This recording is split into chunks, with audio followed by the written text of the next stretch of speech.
The machine tells you when it's done, like it's angry about it. It's not a polite chime, not a soft reminder. It beeps in sharp, repeating bursts that bounce off the tile and the glass and the metal like it's trying to embarrass you.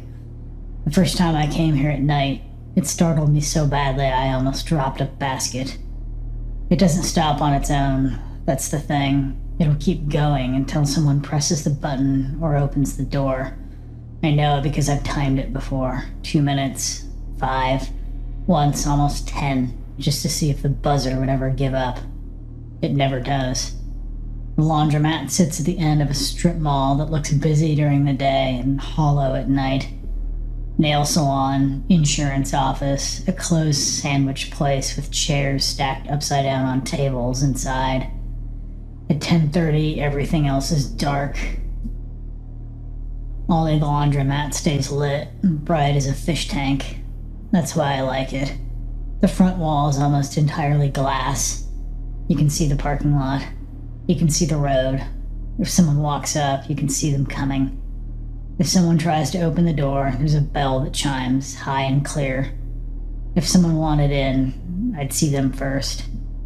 Tonight, there was another woman here when I arrived. Mid-40s, maybe. Headphones in. She nodded at me, but didn't smile. We both chose machines along the wall, like we were trying not to crowd each other. Her dryer finished first. The beeping started, loud, insistent, echoing. She glanced at it, annoyed, then at her phone, then at the glass. She grabbed her purse and jogged out to her car, maybe 10 steps away, leaving the dryer screaming into the empty room. It kept beeping. I folded a towel slower than I needed to, listening to it bounce off the walls. It went on and on. The sound doesn't fade. It doesn't get tired. Through the glass, I watched her dig through her trunk. She didn't hurry. The dryer kept beeping. When she came back inside and pulled the door open, it stopped instantly. Not a taper, not a final sigh, just silence. Later, when she left for good, the bell chimed, and then I was alone. Alone felt different. The fluorescent lights buzzed overhead. The vending machine compressor kicked on and off in the corner. My washer churned in that steady, wet rhythm that almost sounds like breathing if you let yourself think about it too long. I kept looking at the glass at the front. There wasn't anything specific, just the parking lot stretched and empty. One car parked at the far end. A light over the insurance office flickering every few seconds. A man walked past once on the sidewalk, hands in his pockets, not looking in. Still, I kept checking. The machines here are older. You have to feed them quarters like you're appeasing something. I counted mine twice before starting the next load. I've always liked the control of it. Insert the coin, push the button, hear the click, watch it start. Then the buzzer. My phone said 2 minutes left. I glanced at the front of the store one more time. The glass reflected me back, small, slightly hunched over a folding table. No one at the door. No shadow waiting in the parking lot. 2 minutes was enough. The bathroom is at the back, down a short hallway that feels more like industrial space than it does a laundromat. Single stall, paper-thin door. It sticks if you don't pull it hard enough when you close it. I locked it anyway. I told myself I'd be quick. The washer would start screaming soon, and I didn't want to be the person who left it going, even though I was on my own. I sat. The tile was cold under my shoes. I listened to the hum of the building through the walls. Then the buzzer went off. It felt earlier than I expected, like I hadn't been there for that long. Sharp, repeating bursts. Impatient. Okay, I muttered to myself, like the machine could hear me. I'm coming. I finished, flushed. The beeping continued, steady and obnoxious. I washed my hands fast, 10 seconds instead of 20. The soap barely lathered when I rinsed it away. The alarm kept going. I reached for a paper towel, crumpled it, tossed it toward the small trash can, missed, left it there. The beeping continued and drilled into the back of my head. I turned off the faucet. The water sputtered to silence. The machine was still going. I took a breath and reached for the door handle, and the beeping stopped. Not faded. Stopped. The silence was so abrupt, it felt like pressure. I didn't move. My hand stayed on the metal handle. I could hear the fluorescent hum again, louder now that the alarm was gone. The vending machine compressor kicked on with a low thud.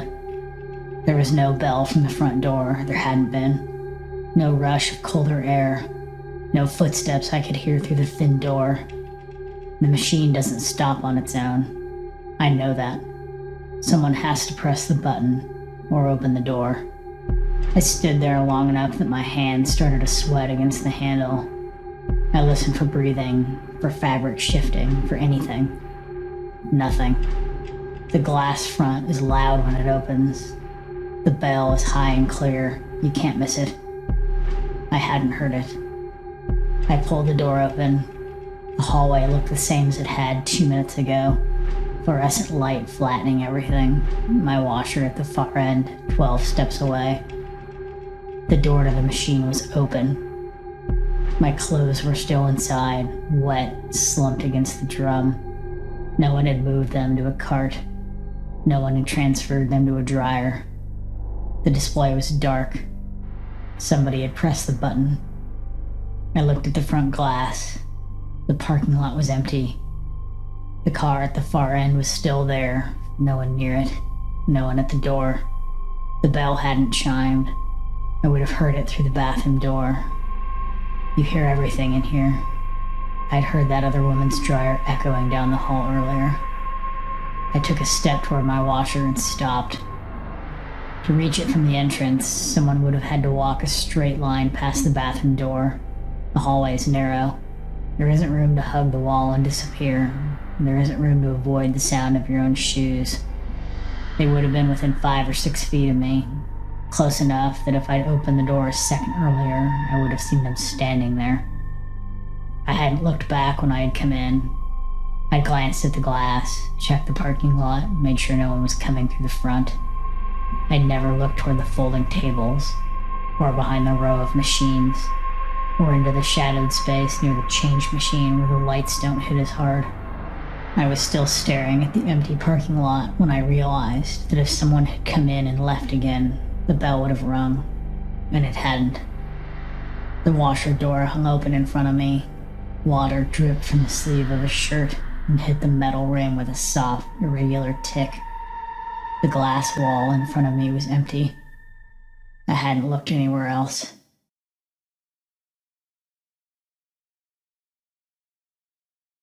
If a hotel ever hands you an envelope from your home that you weren't expecting, don't open it alone. I was in Cleveland, or Columbus, one of the C's. I'd flown in for a pitch that went nowhere, then nodded through a client dinner where everyone complained about their fantasy league.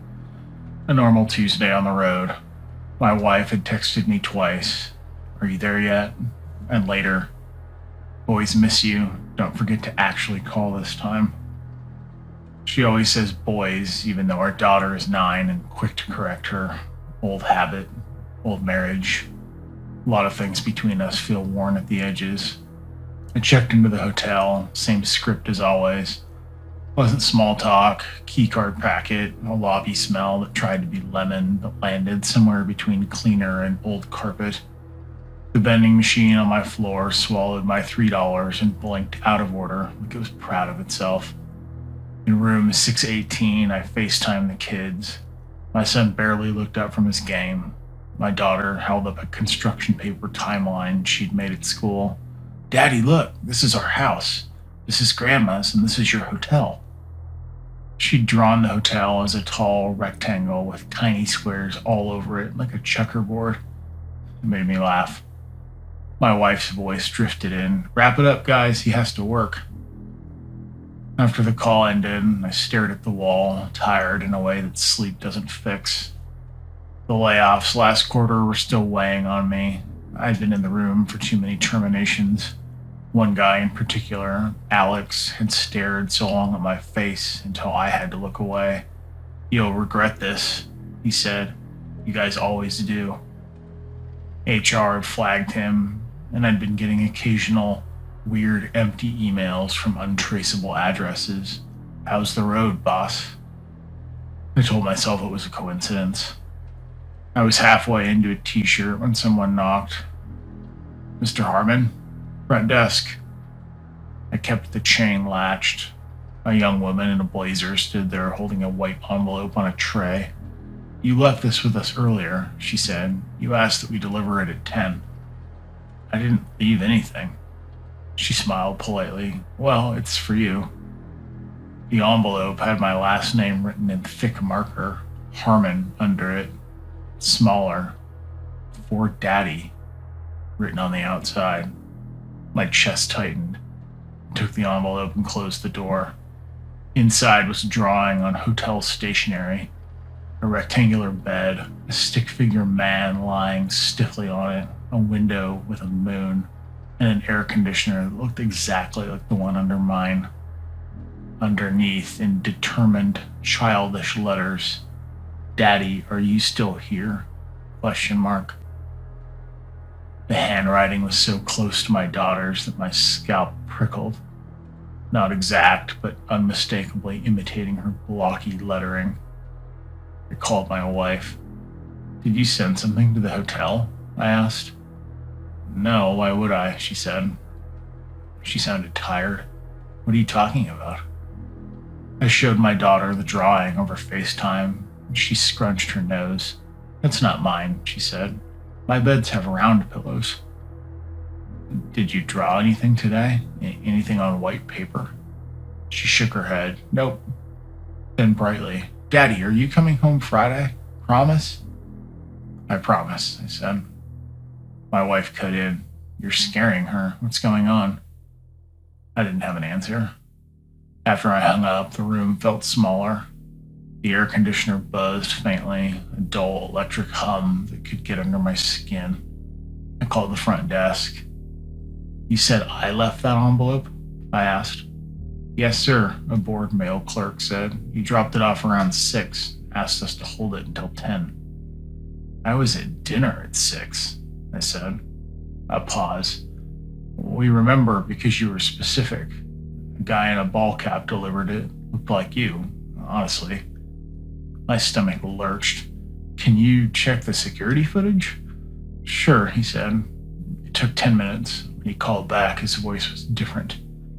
So, sir, it kind of looks like you. Hard to tell. The hat was low. It could have been anyone. Could be anyone. Could be me. I barely slept. Every sound in the hallway made me sit up. Once, around midnight, I thought I heard footsteps stop outside my door. I didn't look. At 2:17 a.m., something soft slid under the door. Paper. For a long time, I didn't move. Then I forced myself up. Another envelope, same handwriting, for Daddy. Inside, a new drawing, 2 beds, one occupied, one empty. The caption said, "Why did you leave again?" I stood there shaking. The room felt wrong, too still, too quiet. The air seemed to press against my skin. I called the front desk again. Did someone come up? I asked. No, sir. Staff on that floor haven't been there since 9. Then quietly, do you want us to call security? I almost said yes, but embarrassment won out. I mumbled something and hung up. Morning came like a slap. I dressed mechanically, swallowed burnt coffee from the lobby urn, and trudged to the conference session under buzzing fluorescent lights. During break, a guy from Chicago office slapped my shoulder. Dude, he said, you looked rough last night. You came through the lobby like a zombie. I wasn't in the lobby, I responded. Yeah, you bought a soda. We talked. You said you couldn't sleep. I just stared at him until his smile faded. It must have been someone else. He backed away. When the afternoon session ended, I went back to my room to pack. My keycard blinked red. Again and again. I went to the front desk. The deadbolt looks like it's engaged from the inside, the clerk said. Are you sure no one's staying with you? I've been gone all day, I said. He frowned. The system shows someone used a key at 3 p.m. My breath caught. No one should have been in there. He picked up an envelope from the outgoing mail slot behind him. Oh, this came through the internal mail for you. He said to deliver it at 10 again. Again, my name was written on it. Harmon. Same shaky handwriting. I opened it right in the lobby. A man standing in a hallway, halfway out of a door, a stick figure version of me stepping toward the hallway. Captioned, it said, "Where are you going, Daddy?" I checked out immediately. I didn't wait for security. I didn't even grab dinner. I just got my suitcase, walked straight to the rental car, drove out into the dark like something was pressing on the back of my neck. 3 hours later, I pulled into a rest stop parking lot to breathe. I washed my face in the bathroom, splashed water on my wrists, told myself I was overtired and imagining connections where there weren't any. When I was back at the car, I saw something white tucked under the driver's side windshield wiper. Not inside the car, not in some impossible place, just right there where anyone could have left it. My name written across the envelope, same as the others. Hands shaking, I pulled it free. Inside was a drawing of a car. My car, simple shape. Same slanted headlights, same roof rack. Stick figure man sat inside with both hands on the wheel. Underneath, in letters that tried to be my daughter's and almost succeeded, "Please come home. You're trapped." My throat closed. I called my wife. She answered with dishes clinking in the background. "What now?" she sighed. "I'm coming home tonight," I said. My voice sounded wrong, even to me. A pause. "What happened?" she said. "Nothing. I just need to be home." My daughter's voice chimed from somewhere nearby. "Daddy?" "Yeah, Bug.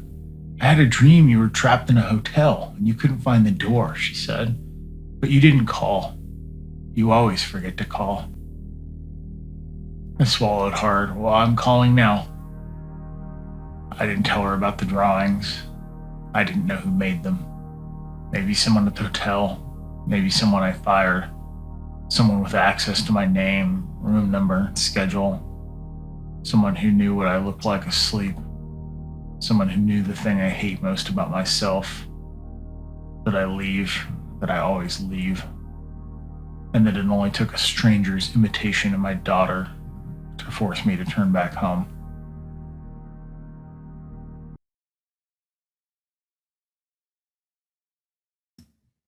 In the morning, everything looked fine.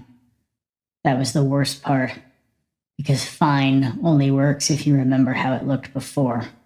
The first thing I noticed was the rope. Not because I was looking for it, not exactly. I was doing that thing where you wake up and your brain is still soft and you're just trying to figure out where your arms are and why the air feels wet. You know you're outside before you remember where. Emma was already moving beside me, sleeping bag rustle, the quick little sigh she did when she sat up. She'd slept. That was the part that made me want to be happy. That was the part I kept trying to hold on to. "Okay," she said, like she was surprised. "That was actually fine." Her hair was smashed on one side, and she looked pleased with herself. She had that calm face people get when they've done something they've been building up in their head and it turned out to be boring. I nodded. I didn't say anything back right away. I was looking past her shoulder, through the tent door, toward the strip of lake we could see between the buckled zipper and the mesh. I had tied the kayak off to a half-sunk log the night before. It was a reservoir, so the shoreline was full of that. Those logs that used to be trees, now dead and silvered, pointing out to the water like they were trying to crawl away from it. The water was down that summer. There was a band of pale dirt around the edges where it had been higher and then wasn't. Everything looked skinned. We'd arrived late enough that I didn't want to waste time hunting for a perfect campsite. I found one that was flat enough and close enough to the water because Emma kept talking about how the lake was the one thing she liked about camping. The open space, the way you could see. "Just don't put it right on the edge," she said earlier, like she was joking. Like she wasn't asking. "I don't want to roll into it." You won't roll into it, I told her. I said it like I knew. It wasn't right on the edge, but it was close. The whole campsite was compressed. Trees to our backs, water in front, a narrow strip of dirt between. The kind of spot you pick because it looks like a postcard and because you're too tired to keep walking and looking. We dragged the kayak up just enough that it wouldn't bump in the little wind waves. I looped the rope around the log and tied the only knot I've ever had the patience to remember, the one you learn on your first day of anything and then use forever because it works if you pull it hard enough. Emma watched me do it and said, "Is that the same knot you used to tie the Christmas tree to your car?" "It's the same knot I use for literally everything," I said. She laughed, and then I told her, because I wanted to feel better about it, "It's fine, it's not going anywhere." I remember the feel of the rope in my hands. I remember the grit on it from being dragged along the bank. I remember pulling it tight and tucking the end under and thinking, briefly, that I should learn something better someday. I remember thinking it because it felt like a responsible thought to have around Emma. Now, in the gray morning, I could see the rope again, and the responsible thought turned into something else. The knot wasn't mine. I don't mean it was loose. I don't mean it had slipped and I'd had to retie it in the night and had forgotten. I don't mean that it looked a little different. It was an entirely different knot. Clean, structured, the rope coming off of it at the wrong angle. The loop sitting the way loops sit when someone knows what they're doing. It looked like the pictures you see in guides. The kind of thing you could rely on, which is a stupid detail to fixate on when you're trying not to panic, but it mattered. My knot is ugly. It always is. This one wasn't. Emma followed my gaze, but only for a second. She wasn't looking at the rope. She was looking at the kayak like it was proof. "It didn't float away," she said, brightly, like it was funny. "You were right." I didn't answer. I crawled out of the tent, barefoot, cold dirt on my feet, and walked straight to the kayak. The paddle was different too.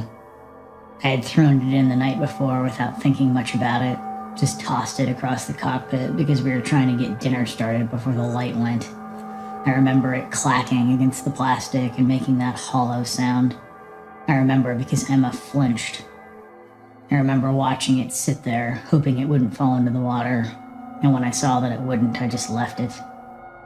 Now it was positioned neatly along the side, blade tucked in, shaft parallel to the rim like it had been placed for transport. Not dropped, placed. The dry bag was also zipped. I know that because I had left it open. Not because I'm messy, but because the inside was damp, and I said out loud, "Let's air it out for a second." And I remember setting it open on the kayak seat while I fumbled with my headlamp. I could picture it, the mouth of it gaping, the top rolled down, the smell of lake water and sunscreen in it. Now it was rolled and sealed and clipped like someone had packed it up carefully. I stood there with my hand on the rope, not touching the knot because I didn't want to, and the lake made its little sounds like it always does, small waves, a bird, and something splashing farther out. It took me a second to realize Emma had come up behind me. "What?" she said, still smiling a little. "What is it?" I heard myself make a noise that could have been a laugh if you weren't listening. "Nothing," I said. Emma leaned around me to look at the kayak like it was a regular object, like it hadn't been handled while we slept. "I mean," she said, "it's fine, right? It's still here." "Yeah," I said, it's fine." I said it because I'd spent weeks getting her to come on this trip. That was the whole thing. Emma and I were not the kind of friends who did outdoor stuff together. We were the kind of friends who met in lecture halls and drank cheap coffee and complained about roommates. We were the kind of friends who would go months without seeing each other and then fall right back into it. I'd gotten into camping later after college in that hungry way that people do when they realize their life is shrunk to walls and screens. Emma hadn't. Emma liked her apartment and her routines and her locks. She'd never said she was afraid to sleep outside. She would have hated that word. But she would say things like, "I don't know how people relax out there," and "What if someone comes by?" And "Don't you ever worry about, people?" I'd answered her the way people answer when they're trying to be kind and persuasive. It's safe, I said. People don't just wander around back there. It's not like that. Okay, she'd say. But you hear stories. You hear stories about everything, I'd say, like it was a joke. Like stories were the problem. When she finally agreed, it felt like a win. Like I'd pulled her into my life a little. Like I'd done something good. So standing there, with proof that someone had been at our kayak, my first thought wasn't even fear. It was, I can't take this from her. It was, if I say it, it becomes the whole trip. It was, if I say it, I was wrong about safety. Emma's eyes flicked from the kayak to me. She could tell I was off. She knows me. You okay? She said. Yeah, just tired, I responded. We made coffee. We ate the sad bagels that we brought because they don't crush in the cooler. Emma talked about the stars like she'd seen something incredible. She talked about how quiet it was. She kept saying quiet like it was a gift. I nodded at the right times and kept looking at the edge of the trees. There was no one. There was always no one. That's what made it hard. After breakfast, we loaded up and paddled out back onto the reservoir. The reservoir itself was huge, long and bent between foothills that rose into the beginning of the mountains. In some places it widened out and you could see the far shore like a dark line of green. In others it pinched into coves and the water got still and the trees leaned over it. It should have been the kind of day that makes you forget your body and your problems. Emma relaxed almost immediately once we were out on the water. She sat in front and pointed at things, birds, places where the shoreline changed from rock to mud. She kept talking about how she was glad we'd done this, like she needed to keep saying it to make it true. I watched the other people. There weren't many. A few kayaks, a couple of fishing boats that moved slow and quiet, trolling near the edges. A rowboat with 2 men in it who looked like they'd been out on that lake their entire lives. They nodded at us as we passed, casual, not looking long. Every time we came around a bend and saw someone, my stomach did the same little drop. Not because they did anything, but because they existed. Because they were out here too, and I had been telling Emma for weeks that out here was empty. At one point, a small pontoon boat drifted near the shoreline on the other side of the water. People sitting on it like they were in a backyard, music low, someone standing in the back with a fishing rod, not even casting, just holding it. I found myself watching their hands, watching where they looked. Emma turned around to grin at me. Water dripped off her chin. See, she said, people, normal people. It's not just you and the bears. I smiled. I made it look right. Yeah, I said. We paddled until my shoulders were hot and sore. We landed on a different stretch of shore for night 2 because that had been the plan from the beginning. And because Emma was suddenly brave in the way that people get when nothing bad has happened yet. It got dark really fast. Not like back home where streetlights make everything in the evening last forever. It was the foothills and the sun slid behind the ridge and the temperature dropped like someone had flipped a switch. We were behind schedule. We'd kayaked farther than I meant to, partly because Emma wanted to keep going, partly because I didn't want to stop anywhere that felt too exposed, too visible from the water, too easy to find. Which is funny, because the places that felt hidden were the places that scared me more. When we came in, I was moving on muscle memory. I dragged the kayak up and tied it off without thinking. The rope was cold and wet in my hands. I did my ugly knot quick and sloppy because the light was going and I wanted to tent up before Emma's mood changed. Before she noticed how close the trees were, before she started thinking again. I didn't set the paddle in any particular way. I threw it, it clacked. I didn't even look at the dry bags. I was already fumbling for my headlamp and scanning for a flat spot. I needed to get the tent set, make dinner. Emma's voice came from behind me. This is perfect, she said, which meant she was trying to be easy. It's fine, I said, and then immediately hated how sharp it sounded. I didn't like how the trees pinched in on us. I didn't like how close the brush was to where the tent would go. I walked the perimeter like that meant something, like I could see a boundary if I tried hard enough. I told myself I was checking for roots and widowmakers and anthills, real camping reasons. Mostly I was trying to make the air feel owned. We ate quickly, we cleaned up quickly, we crawled into the tent, and Emma was asleep in what felt like minutes. She made a small, contented sound and rolled toward the middle of the sleeping pad like she'd always belonged there. I lay awake, listening. Not for footsteps, not for voices, for the kind of sound you don't notice until you're primed for it. The soft scrape of something shifting near water. The small splash that's too close. The nylon whisper of the tent moving when there's no wind. When I heard nothing, it didn't help. Because nothing was what we'd had the first night, too. I thought about getting up to check the kayak. I thought about it hard enough that I could feel my muscles tighten like they were already doing it. I didn't. I told myself I'd do it in the morning. I told myself it was irrational. I told myself I was tired. I told myself I didn't want Emma to wake up and see me crawling out like a paranoid person, because then she would have questions, and then I would have to say something, and I couldn't make myself do that. At some point I slept, or I stopped being able to tell the difference. In the morning, the first thing I felt was shame, which is not the emotion you want on a camping trip, but there it was. Shame, and then that familiar drop of dread.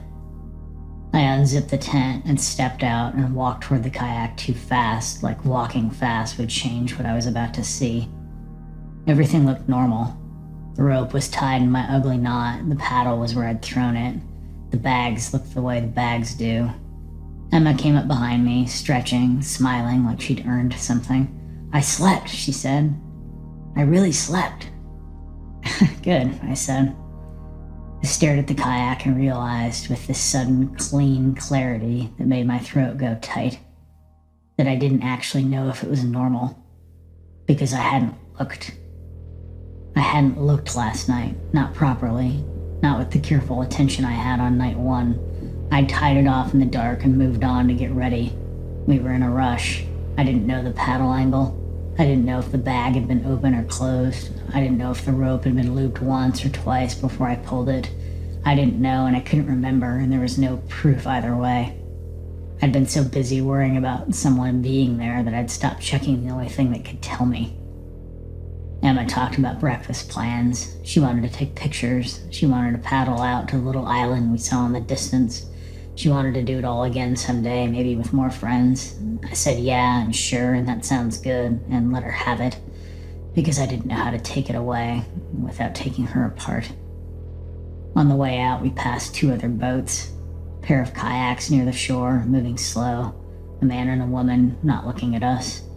Farther down, a small fishing boat idling in place, one person hunched over a tackle box. They didn't do anything. I still watched them until they were out of sight. When we got back to the car and started unpacking, Emma was still in that mood. The "I can't believe I did it" mood. She kept touching my arm when she talked, like she was grateful and didn't know how to say it without sounding dramatic.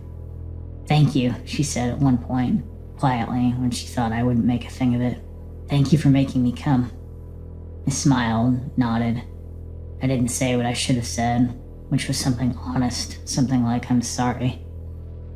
At home, later, days later, maybe a week, I don't know, I was on my couch scrolling through photos on my phone. The pictures weren't even that good. Reservoir water doesn't photograph the way you think it will. The sky washes it out, the trees become a dark line. It wasn't an investigation. I wasn't zooming in for footprints. I wasn't trying to catch a face in the background. I was just looking, just letting myself have the normal version of the trip, the one where the lake is pretty and your friend is smiling and you did something healthy. Then I hit a photo from the first campsite. It was Emma standing by the tent, holding her mug up like a trophy, hair messy, cheeks a little sunburned, the tent behind her, the shoreline, the log, the kayak pulled up. The whole layout was in frame. I stopped scrolling. I didn't remember it being that close. In my head, the tent had been farther back, more room, more air between us and the water. Enough distance that if someone had been at the kayak, they would have been down there at the edge, separate. But in the photo, the tent is almost on top of the shore. There's barely a strip of dirt between the tent and the water. The log is right there, jutting out like a finger, less than a foot from the tent. The kayak is tied off so close to the tent that the rope makes a short, tight diagonal line. There isn't space for someone to stand at the knot without being at the front door of that tent and touching it. There isn't a way to do it at the water without also being at us. I zoomed in, not looking for anything, just trying to understand the scale, the angle, the distance, the dumb geometry of it. 2 feet, maybe 3.